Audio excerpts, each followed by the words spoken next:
Bonjour Tony. Bonjour Christophe, bonjour à tous. Alors, de quoi allez-vous nous parler aujourd'hui? Aujourd'hui, je vais vous parler de l'histoire, c'est normal pour une chronique sur le conte, mais de l'histoire avec un grand H. Comment on passe de l'histoire avec un grand H aux histoires tout court, du réel au récit? C'est le sujet d'un stage conte qu'anime à partir de ce matin le conteur Jean-Claude Botton à Beugin. Comment les conteurs, qui sont par définition dans le domaine du merveilleux, du récit de fiction, qui sont des passeurs de la tradition orale, peuvent-ils traiter de l'histoire avec un grand H et de ses perpétuelles déviations, de ses génocides, de ses révolutions, de ses héros, de ses résistants, ou de ceux qui la traversent, cette histoire simplement, qu'ils soient victimes, bourreaux ou simples spectateurs passifs? Si rien ne vaut la lecture d'un livre d'histoire pour approcher la vérité des faits historiques, le conteur n'aurait-il pas, lui, une fonction de dire cette grande histoire par le biais des histoires personnelles, de traiter les sujets les plus tragiques par le biais de la fiction? Comment alors peut-il prendre des libertés avec la grande histoire sans pour autant la dénaturer ou l'édulcorer? C'est de ce sujet que traitera le stage de Jean-Claude Botton, mais c'est aussi de ce rapport à l'histoire dont il sera question ce dimanche à Neuville-Saint-Va, près de Vimy, avec le spectacle qui clôture le festival Conteurs en campagne. Ce spectacle s'intitule Le chemin des âmes, et c'est un spectacle qui est tiré du roman éponyme de Joseph Boyden, paru en France en 2006. Joseph Boyden, c'est un auteur canadien aux racines indiennes, écossaises et irlandaises, un sacré mélange, qui raconte l'histoire de Elijah et Xavier, deux Indiens cris partis combattre sur les champs de bataille du nord de la France durant la Première Guerre mondiale. Les horreurs de la guerre sont bien sûr au rendez-vous de ce roman, mais le conte et le chamanisme aussi y sont présents par l'intermédiaire de la tante de Xavier, Niska, qui va raconter à son neveu de retour de la guerre durant les 3 jours de voyage en canoë qui les ramènent dans leur tribu. Sur scène, cette création sera proposée par 3 artistes compagnons de route de Conteurs en campagne, Michel Bouet, Jean-Claude Botton et Jean-Louis Compagnon. Dans le cas du Chemin des âmes, il s'agit de l'adaptation d'un roman, mais les spectacles de contes qui traitent de l'histoire des hommes empruntent parfois d'autres chemins. Pour rester sur la période de la Première Guerre mondiale, il serait injuste de ne pas citer le conteur Gut Desprez, d'autant plus que votre chroniqueur du jour lui doit ses premiers émois d'auditeur de contes. Gut Desprez, c'est un diseur de vie et un conteur de pays. C'est aussi un de ceux qui a permis, il y a plus de 30 ans, que le conte et les arts de la parole soient remis à l'honneur dans plusieurs régions et départements, puisqu'il a contribué à la naissance de nombreux festivals, dont Conteurs en campagne. Il prête sa voix de conteur traditionnel en français comme en patois normand à ceux que l'on n'écoute pas. Les petites gens du fond des terres, ceux des grèves, mais aussi à ceux des champs de bataille de la Grande Guerre. J'aime, dit Gut Desprez, reprendre tant elle me convient cette phrase de Roland d'Orgelès, l'auteur des Croix de bois. Je hais la guerre de toute mon âme et de toute mon horreur, mais j'aime ceux qui l'ont faite. C'est pourquoi je prête ma voix pour dire le silence des bouches pleines de terre à jamais. Parfois, le conteur peut traiter d'un sujet mal connu pour le faire connaître, mais aussi emmerveiller le réel. On pourra citer le superbe travail réalisé il y a quelques années par Gigi Bigot, autre conteuse à l'origine du renouveau de la discipline, sur le camp d'internement de femmes de Rieucros en Lozère, qui accueillit à partir de 1939 des républicaines espagnoles et des membres des brigades internationales. Cet endroit est évoqué par l'intermédiaire d'un personnage réel, Angèle, 80 ans, qui raconte l'extraordinaire résistance des femmes dans ce camp, ainsi que leurs activités artistiques, puisque ces femmes superbes et entêtées ont monté durant leur séjour au camp une pièce de théâtre autour de Blanche-Neige, une Blanche-Neige résistante à la marâtre nazie. Dans le même ordre d'idées, on pourra également citer le travail réalisé il y a quelques années par Rachid Akbal. Ce comédien, conteur et metteur en scène tourne encore à l'heure actuelle une trilogie algérienne dont le 2e volet narre les tribulations drôles, tragiques et mélancoliques de Baba, paysan kabyle parti pour la France, le pays de la chance, en 1954. À la manière d'un récit initiatique, Cassie, le fils de Baba devenu adulte, recompose les visages de son père disparu.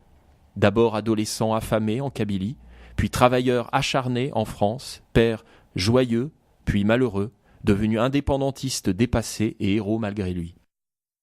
C'est toute la période de la guerre d'indépendance qui est vue par les yeux de Cassie, enfant, et qui culmine hélas par la répression meurtrière d'octobre 1961, menée par la police française et son préfet de l'époque, Maurice Papon, sur une manifestation d'Algériens organisée à Paris par la branche française du FLN, répression coloniale qui a fait, selon les estimations, entre 100 et 200 morts.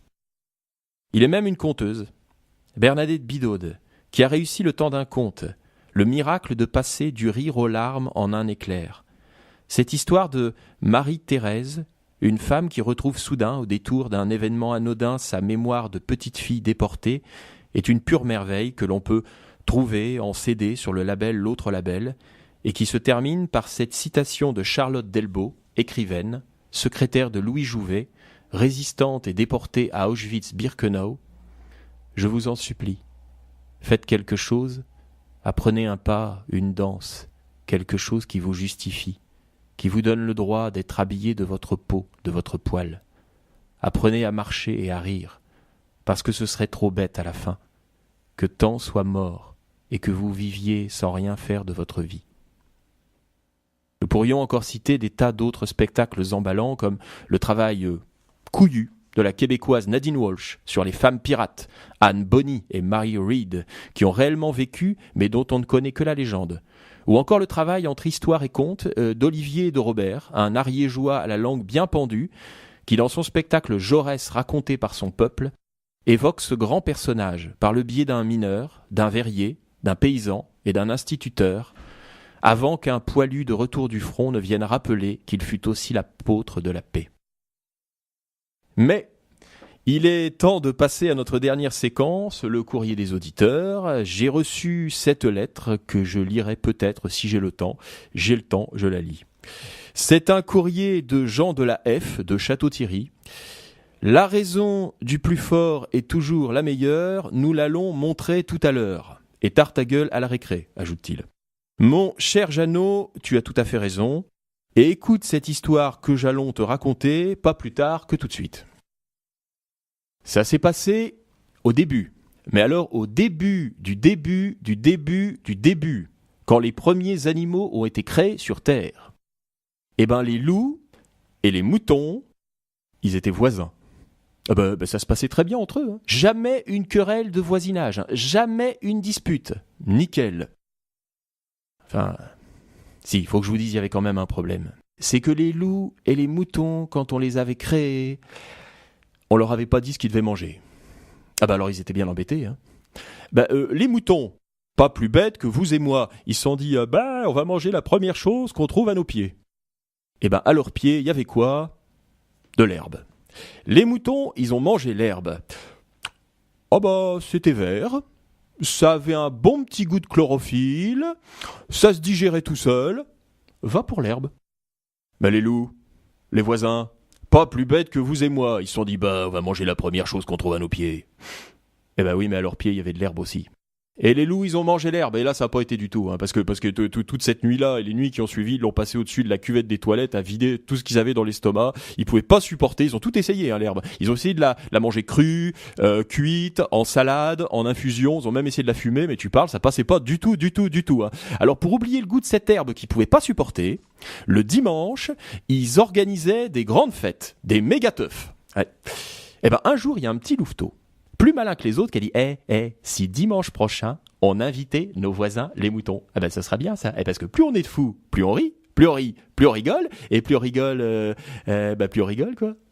Ils ont trouvé que c'était une idée comme ça. Les loups, ils sont allés voir les moutons, ils leur ont dit, les moutons, dimanche prochain, on fait une méga teuf, il y aura de l'herbe, tant que vous voulez, alors venez.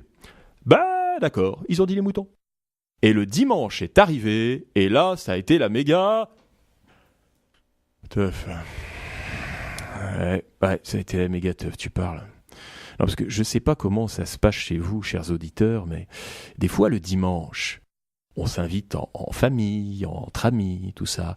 On est content de se voir, mais on n'a pas grand-chose à se dire. Et là, les loups et les moutons, ils n'avaient pas grand-chose à se dire. Du coup, l'atmosphère, un peu comme dans ce studio, tu vois, c'était oh là là. Bon, au bout d'un moment, il y a un petit louveteau, toujours le même, plus malin que les autres, qui dit je sais comment on va faire pour détendre l'atmosphère. On va faire un grand concours de rire. Ça, c'est bien les concours de rire, parce que plus on est de fous, plus on rit, plus on rigole, et plus on rigole, quoi. Ils ont trouvé que c'était une idée comme ça. Les loups, ils se sont approchés des moutons, ils ont dit les moutons, commencez, faites-nous rire. Bah d'accord, ils ont dit les moutons. Les moutons, ils se sont mis en cercle, ils ont commencé à réfléchir. Bon,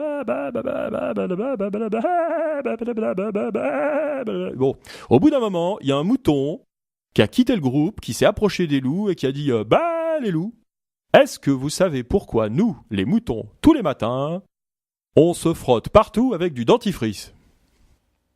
Bon, alors là, dans le studio, il n'y a pas foule, hein. Alors, et puis il n'y a pas de mangeur de carambar, surtout. Alors, je vous donne la réponse. C'est pour avoir la laine fraîche, la laine. Bon, eh ben oui, mais les loups, ils la connaissaient pas, la blague. Ils la connaissaient pas. Alors, ils ont commencé à rire, à ouvrir des grandes gueules, des gueules énormes, mais les moutons, quand ils ont vu ce qu'il y avait à l'intérieur de la gueule du loup, eux, ils avaient pas du tout envie de rire. Ils avaient qu'une envie, c'est de se barrer vite fait, hein. Mais les loups, ils les ont rattrapés. Maintenant, c'est nous qui allons vous faire rire. Bah, d'accord, ils ont dit les moutons. Eh ben, les loups, ils ont fait pareil. Ils se sont mis en cercle, ils ont commencé à réfléchir.